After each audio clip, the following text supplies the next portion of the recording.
Oxidised আর বহু jewellery পরে পরে আর কত, চলেন নিজের জন্য কিউট কিছু একটা বানাই।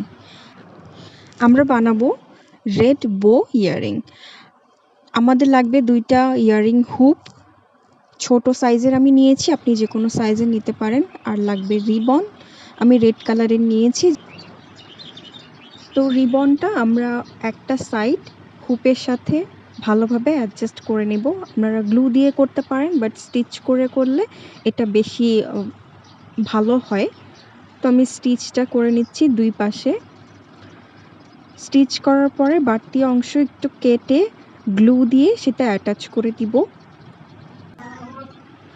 তারপর মাঝখান থেকে বউয়ের শেপটা দিব। একটু সেট করে নিতে হবে। এটা মাঝখান থেকে বউয়ের শেপ অনুযায়ী স্টিচ করে নিলে ভালো হবে।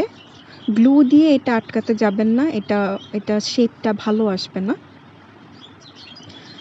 আমি কিভাবে মাঝখান থেকে এটাকে আটকাচ্ছি একটু প্রসেসটা ভালোভাবে দেখে নিন। তারপরে আমি মাঝের যে স্টিচটা সেটা ঢাকার জন্য এবং আরেকটু কিউট একটা আউটলুক দেওয়ার জন্য একটা বড় বিডস আমি ইউজ করব। আমি সাদা কালারের নিয়েছি, কারণ রেডের সাথে সাদাটা খুব ভালো যায়। এই হচ্ছে প্রসেস। আমাদের কিন্তু বো ইয়াররিং বানানো শেষ। খুবই সিম্পল, খুবই সহজ বানানো। ট্রাই করে দেখবেন। দেখা হবে নতুন কোনো ভিডিওতে। সেই পর্যন্ত ভালো থাকুন। খোদা হাফেজ।